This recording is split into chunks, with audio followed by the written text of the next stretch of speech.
नमस्कार, मी Ujjwala. शौर्यस cloud kitchen मध्ये मी तुमचं मनापासून खूप खूप स्वागत करत आहे. गडबडीच्या वेळेला पटकन करता येणार अशी मसाला खिचडी मी तुम्हाला दाखवणार आहे. मसाला खिचडी बनवण्यासाठी इथं मी एक मोठी पळी तेल घातलेलं आहे. त्याच्यात आता हिंग घालायचं आहे, मोहरी घालायची आहे, तडतडली की जिरे घालायचे आहेत. जिरे घातले की कढीपत्ता घालायचा आहे. त्याच्यानंतर बारीक चिरलेला एक कांदा घालून परतून घ्यायचा आहे.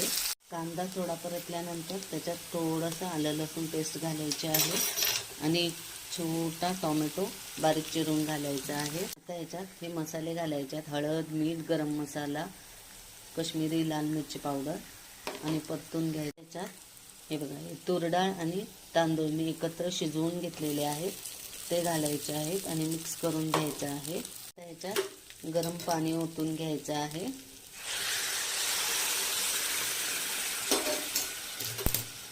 हे बघा, मसाला खिचडी रेडी झालेली आहे.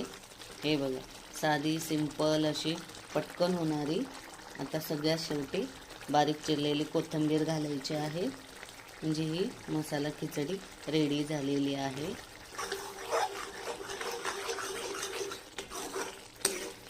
हे बघा, अशी छान अशी झालेली आहे.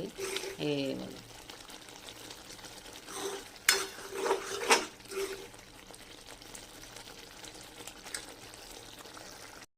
कशी वाटली माझी खिचडीची रेसिपी? आवडली असेल तर माझ्या शौर्यस क्लाउड किचनला सबस्क्राईब आणि लाईक करायला विसरू नका. धन्यवाद.